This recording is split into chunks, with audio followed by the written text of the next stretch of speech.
don't stop being productive for us. Don't stop letting us get our rocks off to you when you choose to enter our spaces, when we allow you to be identified in this space, because we only want you around when we know that there's something that you can do to be productive for us. But if you exist simply for your own existence, that is excessive. You dance, you shake your ass for yourself, you are being a thought. You're being a hoe. You deserve to face some backlash.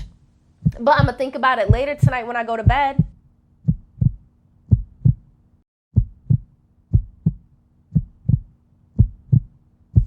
We can kind of do what Meg did, right? Where Meg was like, okay, that's how y'all want to play? Let's talk about it. Let's talk about it. Let's get into it. You want to sit here and talk about, oh, don't do this, but then proceed to take care of yourself to my video? Bet. I will toxify your spaces. And that embracement of toxic animacies is what I'm saying we should do, y'all. Hey y'all, we're back at it again with episode 4 of Talk To Not At. I'm your host, Abby, and this show is produced by the Debate Boutique Network.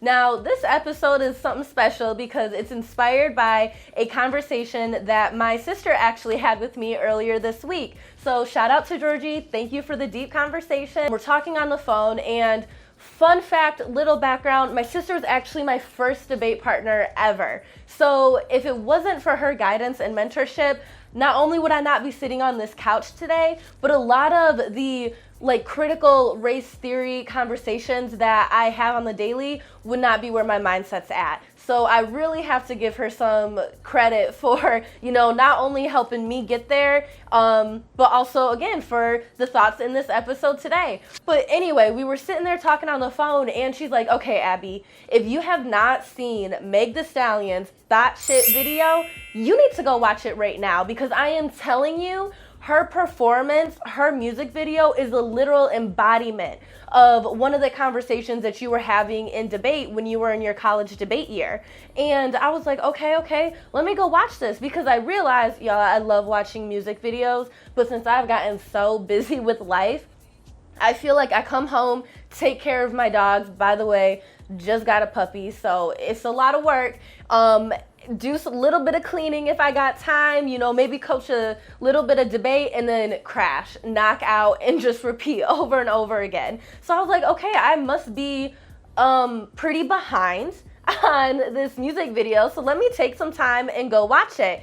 And y'all, she delivered. I mean, Meg never does not deliver, but at the same time, she left no crumbs on that floor. I'm telling y'all, she bodied that shit. Literally, fully, okay? So if you have not seen this music video yet, I'm telling you, pause the video right now, hit that pause button, and go watch Meg's music video, because it's gonna add so much more context to the conversation we're about to get into. But I guess as a reminder for those of us who've already watched it, and if you haven't watched it and you're waiting to watch it later, even though you should do it now,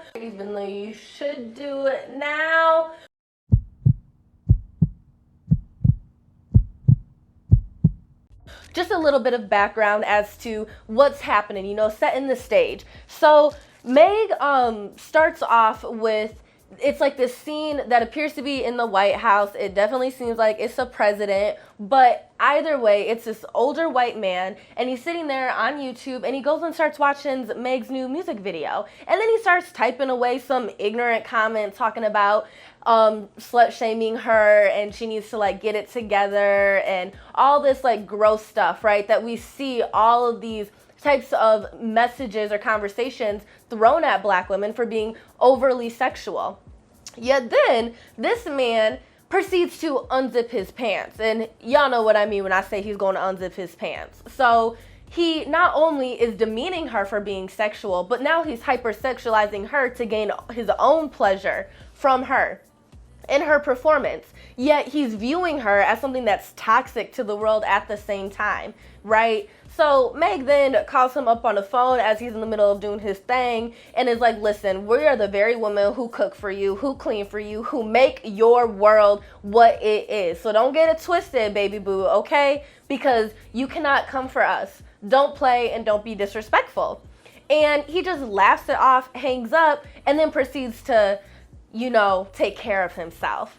So from that moment forth, the rest of the video, Meg is doing her thing, rapping her song, and her and the other black women are expressing their sexuality in spaces where this man doesn't want it to be expressed. So he might be like sitting in the tub, or he might be eating some food, and all the dancers are around him, embracing and performing their sexuality when it comes to like, butt accentuated movements and things like that, like twerking, but it's really powerful in terms of an academic conversation that's happening simultaneously, because it's also a calling out of this white male gaze, right? Of that sexualizing of black women when they don't want to be sexualized, that hypersexualizing, and saying that value, there's only value in the black woman's anatomy when it's something that brings pleasure to white society. But at the same time, it's viewed as grotesque. It's viewed as overly productive. It's viewed as excessive.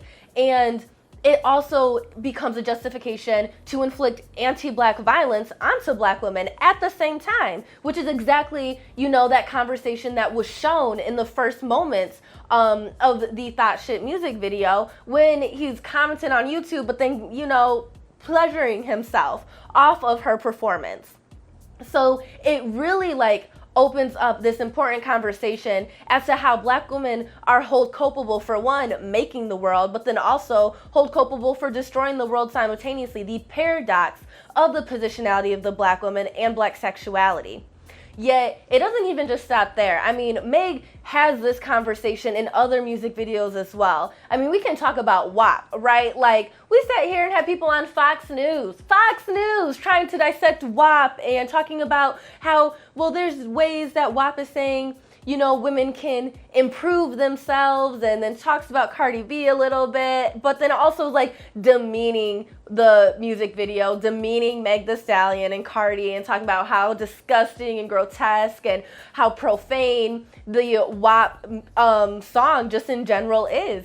And that ties into the conversation, right, of how when black women engage in performance, when Meg engages in a certain performance, she is held culpable for everyone else's feelings, opinions, and emotions. She now becomes culpable for kids listening to her music, her music videos. I'm sorry, but there's parental control, okay? That is not Meg's problem. Why are your kids sitting here surfing YouTube freely, right? So that's the issue that we're trying to get into today. And Meg really is a great gateway into that larger conversation. When we think about WAP and the ways that there was so much backlash for a black woman performing that, but then also in context of rap in general and the hatred that came from men too. I mean, y'all, you can't listen to half of the rap songs out here without some type of curse word being dropped every other verse, or really every other word in some instances, right? So we add this extra layer of demeaning black women based on their performances, because we view their sexuality as something that is overly expressive and toxic to our spaces. But before we really dive into the rest of this, y'all, I want y'all to take a moment, pause the video. If you haven't seen it, the YouTube music video that we're talking about, go watch it. If you have seen it, like me, let's take a moment to really gather our thoughts, start to unpack what we've talked about and be like, okay, how could these music videos really be a gateway to some huge, deep academic conversation? And are there times in your lives where you feel like, okay, yeah, I was both criticized for my physical appearance, but then at the same time, I get held culpable for being pleasurable or productive for the rest of the world, right? How does this paradoxical conversation apply to us? So let's take a moment, unpack it, and breathe.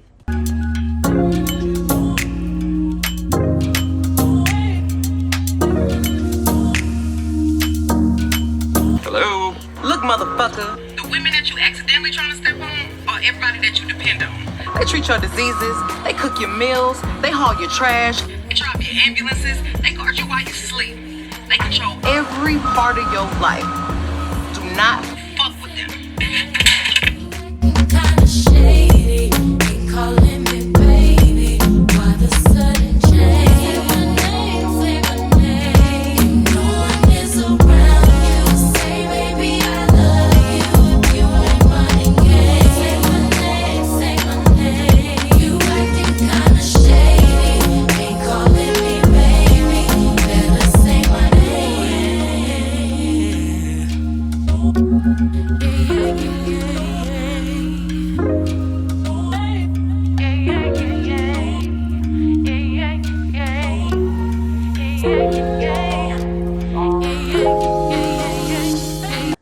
right, y'all, I hope you all had a moment to just breathe, take a second, gather your thoughts, enjoy what we had flash up on the screen for you, because we are about to pick up where we just left off.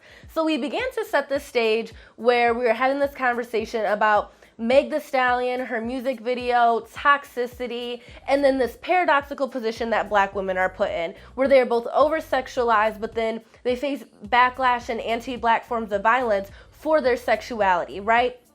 And Meg really gives us this academic conversation through her performance, but then also in other situations where she's being discussed by others to help us understand, like, okay, what does it mean for like Black sexual politics? What does it mean for Black women to exist in certain spaces and to then code their spaces based on their Blackness?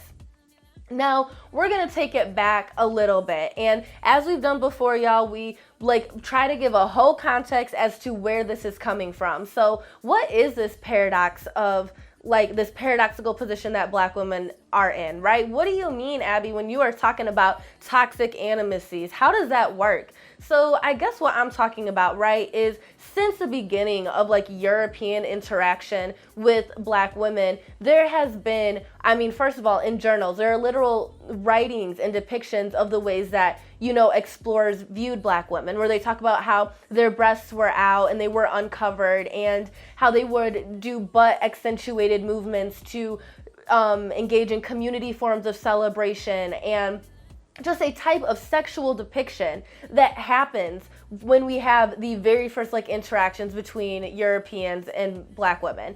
And at the same time, as there's this sexualization of this, I guess, demeaning of the Black woman's body, there's also a sexualization that happens at the same time, which is why things like rape and assault were to happen. Yet it was always formed out of violence. That intimacy came from a violent position. So it locked Black women into this paradox of not only being viewed as excessive, both in terms of their fleshiness, but then also in terms of their performance of their sexuality, which is why Black women were held culpable for rape on the plantation, but then also engages in this conversation of violence, where we attempt to eradicate the Black female body through acts of gratuitous violence, right? Through acts of raping, and how rape is both something that is intimate in terms of sexual, but something that is also violent in terms of eradicating the personhood, the individuality, the ability to perform their will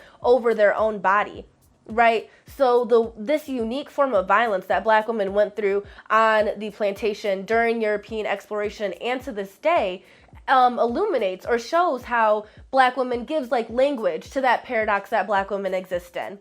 A great example of this is Sally Hemings and Thomas Jefferson, right? Where Sally is the mother of Child After Child by Thomas Jefferson. And how is it that as a master, you are able to have intimacy with your slave? How is it that you're literally able to get your rocks off to someone that you view as being an animal, as someone who is less than you, as someone who is not even human, right? So this relationship, this actual intercourse that happens between them, it shows that, or illuminates, or helps us to understand that there's a paradox. There's something that it's impossible to answer either side to it, right? Because you, one, are viewing this person as, well, not a person, as an object, but also you are disgusted by them, yet you get sexual gratification from them.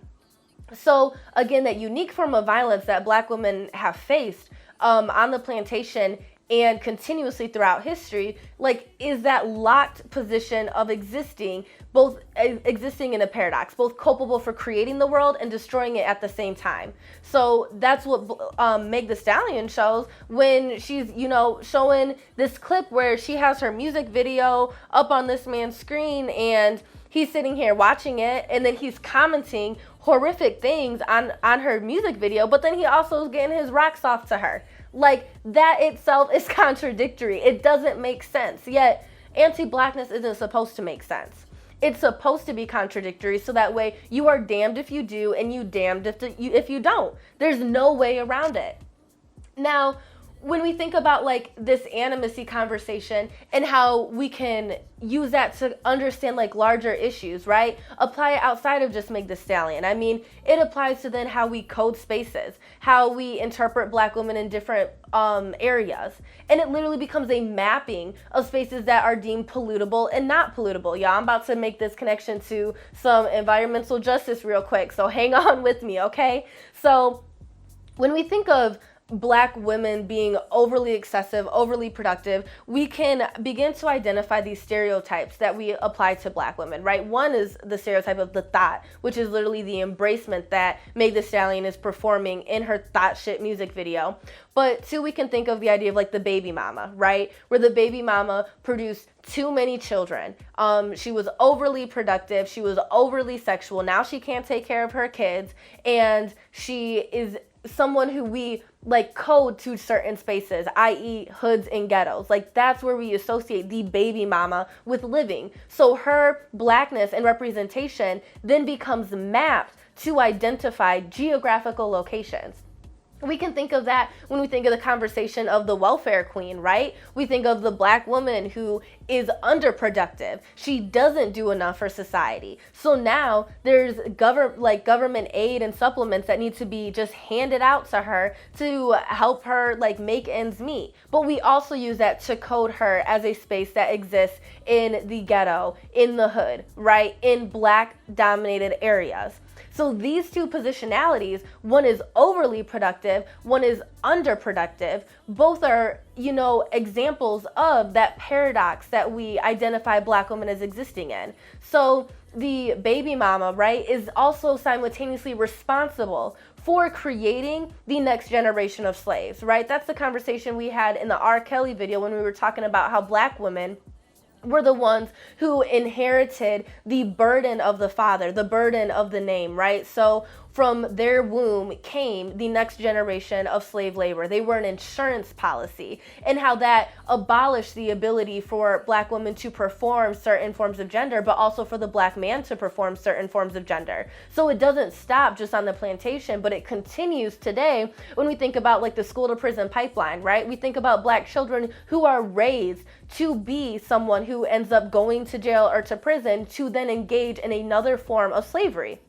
Yet the baby mama, the one who is overly productive, who is incapable of properly taking care of her children, all of these negative stereotypes that we have based on that Black woman's sexuality, based on the ways that we sexualize or interpret the animacy of Black sexuality, is then that Black woman is then also culpable for creating a world or creating children or beings who will be used for productivity. So she is overproductive, yet in that overproductivity, her being the baby mama is harmful, yet at the same time, it's necessary for the existence of the free slave labor market.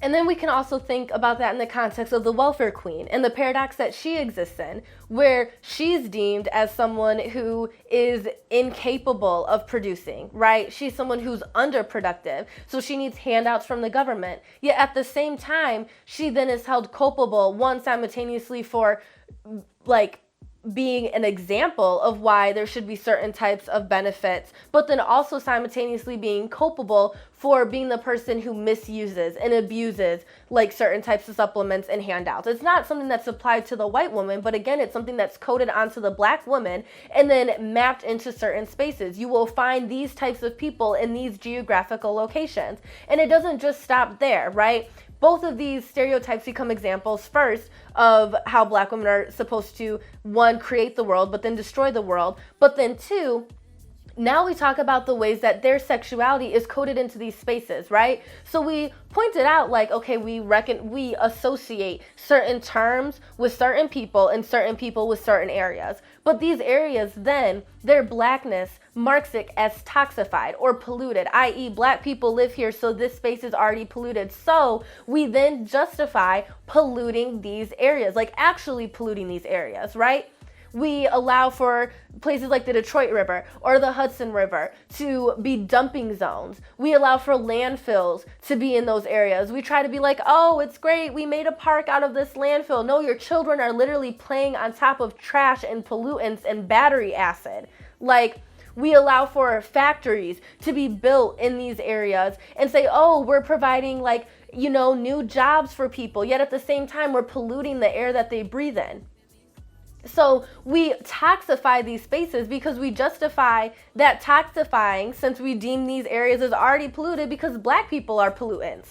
Black people are toxic. And it comes back to the conversation of how we view Black women's sexuality as something that is overly productive, overly excessive, overly hypersexualized, but then at the same time, not something that we want in society, something that we need to map into or trap into certain geographical locations. So we operate even harder to do that by zoning lines, by district lines, by busing lines, by housing areas, by using, you know, private home like areas where you have like gated communities and you have your HOA, I believe it's called, associations, and certain people have to pass certain tests and jump through certain hoops to be able to access those areas, because they're not meant to keep certain people in, but they are meant to keep Black people out, because we don't want that super sexual, that super toxic, that super excessiveness in our space. We want it on the outside, but at the same time, don't stop being productive for us.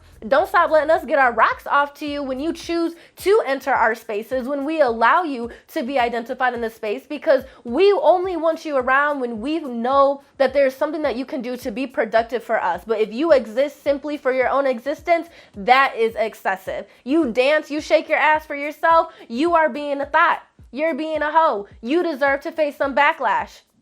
But I'm going to think about it later tonight when I go to bed and I want to get my rocks off. That's the way that Black women not only are interpreted in this paradoxical position, but then have their positionalities mapped and coded into different areas. They're required to create the world while also destroy the world. And at the same time, it's this paradox of celebration, right? We got this paradox of culpability, but this paradox of celebration where you are celebrated in some ways for your performance, for your identity, for your body, but then at the same time, you face different forms of violence, right? That's the issue that we have with the Kardashians. They want to sit here and, you know, literally steal aspects of Black culture, but y'all ain't Black. There's a celebration of Meg's body when it's put onto Khloe, but there's not a celebration of her Blackness. Her Blackness is something that gets demonized. And when we think about that, right, in the conversation of WAP, we talked about that a little bit earlier. But literally, we have Kylie in WAP. Kylie has her ass out. She out here, you know, being half naked. She's half naked all the time. Yo, the only people who were targeted was Meg and Cardi, because it was their Blackness, their performance that was targeted. Because we don't associate that over excessiveness with Kylie. We think, oh, she's cute, she's pretty, she still gets terms of purity tied onto her, yet she can properly perform the accentuated body. It becomes lustful when Kylie does it, yet when a Black woman does it, it becomes excessive and grotesque. And we can pull back on that purity conversation from episode 1, y'all, because that also really adds some context as to ways that we interpret Black women, but we force them to exist in certain areas in certain ways and interpret them in certain ways, so that way we can allow white women the luxury of choice, the luxury of performance, the luxury of consent, something that Black women don't have. When you walk into a room, your Black womanhood speaks for you. Before you have a chance to open your mouth in any academic space, when you go to a job interview, when you go to the police station, your Blackness speaks for you, right? You're interpreted as somebody who is either, oh, you're wearing that outfit? Well, you a hoe. Oh, you sitting here think that you belong in this classroom? You stupid. Your Blackness, your Black womanhood speaks before you. It's animated. There's a type of personification, a type of stereotype that gets associated with your identity before you even get to perform your own character development, right? And Meg opens up the gateway for us to really start thinking about that and how that applies to every space that we exist in. How we seem to toxify areas that we walk into. It's a paradox, and there ain't no way around it. But then, y'all, we can kind of do what Meg did, right? Where Meg was like, okay, that's how y'all want to play? Let's talk about it. Let's talk about it. Let's get into it. You want to sit here and talk about, oh, don't do this, but then proceed to take care of yourself to my video? Bet. I will toxify your spaces. And that embracement of toxic animacies is what I'm saying we should do, y'all. That's what I want to get into. That's what I'm saying is up next. So how do we embrace your toxicity? Abby, are you telling us to literally just go around twerking all the spaces? No, I'm not saying that. But when you go out and you want to dance, boo-boo, dance, okay? Dance how you want to. You want to put your hands on the ground? Put your hands on the ground, okay? You want to wear that outfit? Wear that outfit. Don't police yourself because unfortunately, sweetheart, no matter what you do, you can be covered from head to toe and everywhere in between. You will still be interpreted and coded. People will try to see what's under your clothes, no matter how much you wear. People will interpret your blackness as, oh, I wonder how many kids she's got. I wonder if her baby daddy's still in the picture. I wonder what her job is. Is she doing something that's good enough for me to then say, oh, well, at least you're being somewhat productive for my world? It doesn't matter how we attempt to exist in certain spaces because we will still be coded and interpreted by other people in a way that we can't control. So the only thing that we can do is, one, recognize that that's not something that we can change, and two, have an embracement of toxifying areas. Make areas black, y'all. Make spaces black, y'all. When you go out and somebody sits here and is like, oh, says something rude to you, don't allow that to apply to yourself of looking down on, oh, maybe I should have covered up a little bit more. Maybe I shouldn't have worn this. No, because your figure, your blackness, your womanhood is what was interpreted as excessive. Not something that you did, not your character, not the way that you performed yourself. Just your blackness was interpreted that way. So don't hold back on your blackness, baby. Your black is beautiful. And it doesn't just stop there, right? We can toxify. It doesn't just like toxification doesn't just apply to, oh, dancing or, oh, an outfit you wear. It's not me just saying, oh, well, push the limits, like dress as slutty as you want to. No, it applies as well to conversation. It applies to music. It applies to academic spaces. It applies to politics, right? So one of the ways that, we can unanimously relate to toxifying the spaces when you're on your way home and you bumping your music really loud and that feeling of like, oh, I entered the neighborhood, let me turn it down. Yeah, that feeling right there, because you feel like they don't want to hear this black ratchet music right now. They don't want to hear this loud bass. That's an example of trying to limit the toxicity that your blackness emanates. Yeah, when someone be bumping and they got their music up loud and you're like, oh, okay, I see you. That's an embracement of that toxicity. That's ways that toxicity becomes performed in a pro-black love type of way. And it creates this vibe between black people, a connection of like, okay, girl, okay, I see you out here. Yes, I love that song. Okay, right, I'm about to play it on my speaker now too. Or when you think about it in a classroom and the history teacher or professor says something and you're like, excuse me. And real quick, you elegantly serve them the correct truth with your amazing, beautiful vocabulary, or you speak however the hell you want to speak. And either way, you serve them and you complete and totally let the class know that, we is not about to play about black history like that. It seems toxic to the conversation. It seems hostile. It seems attack mode. Yet that is an embracement of toxic animacy. When you're talking about, ways that we are sexualized, such as the slap girl, like the slap your thigh test or whatever, slap test, that test, right, that you have to do in high school. And how black women are way more sexualized. And on top of when you was curvy, it's hard to find clothes that fit you a certain way. Yet black women are people who get sent home. Black children, black girls are people who get sent home way more when it comes to the slap test, or when it comes to wearing certain shirts and you have to have so much of your cleavage covered up. First of all, that's inappropriate as hell for teachers to be sexualizing children. But at the same time, the ways that we think curvature or black women's voluptuous bodies need to be overly concealed because otherwise they're distracting. And how that doesn't apply the same to white children or to people who don't have that same type of curvature, because it's the blackness itself that's excessive. Yeah, Those are all examples of toxicity. So when you're told, oh, you need to do the slap test, and you're like, okay, but I feel like that's kind of creepy. Like, it was hard for me to find the right type of shorts that were that would properly fit me, because unfortunately, have you ever tried to buy shorts for people who are a little bit more curvy? Because at the end of the day, people are already talking about your body. I'm not saying that it's appropriate. My issue is actually that it's so inappropriate for adults to be looking at children's bodies. That when your parent is like, okay, let's talk about this.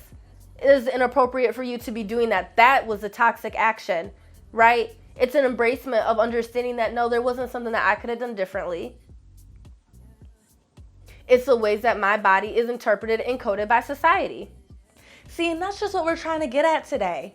That toxifying a space, toxic animacy, it's not just something that's applicable to the way that you dance, the way that you talk, the way that you dress. It's not something that's just applied to you performing your body in a certain way, but it's also applied to academic spaces, to you blackening or polluting the whitewashed, purified history, so that way you can make space or speak about what doesn't want to be spoken about, the atrocities that have happened to blackness, but also the magical, wonderful things that black people have done, such as in science or when it comes to mathematics, different accomplishments throughout history that we don't get to talk about. That's the toxifying of the academic space. Or when we talk about toxifying neighborhoods and playing your music the way that you want your music to be heard. There's all these different ways that we can embrace and perform toxic animacy, because all it really is just basically being on your hot girl shit, right? Is doing exactly what Meg talks about, where she's like, be unapologetically you. Claim your space, claim your existence. Speak loud and proud about your black beauty, because you are beautiful. That's what toxic animacy is telling us to do, y'all. And at the same time, that's what Meg is doing in her video, right? We can bring it back to the THOT SHIT music video, where Meg was like, you know what? You want to sit here and demean me, so I'm going to flip that gaze on his head, and I'm going to put myself in the position of the subject. You can be the object, because now you feel uncomfortable. That white man was uncomfortable when he was eating. That white man was uncomfortable when he was sitting in the office, right? She toxified politics. She toxified diners. She toxified this entire man's life. And that embracement of it gave her power, gave her feelings of subjectivity. And it doesn't have to be the same for everybody. Because at the same time, you can recognize, okay, somebody wants to get this sexual gratification from me, so I'm going to remove myself from this space. One of the ways that I kind of think of how that gets performed is when you're in the workspace and somebody makes like a gendered or racialized joke. And instead of responding, either with the, oh, I am just going to brush it off and not respond at all, or responding with the, that was inappropriate, you respond with, can you explain that to me a little bit? I'm just confused. I don't really get it. And it makes them uncomfortable, because now they need to recognize and acknowledge, I made this type of comment about this specific positionality. And instead of giving them that gratification of either a emotional response of anger or emotional response of, I'm gonna just brush it off and let them think that that was okay,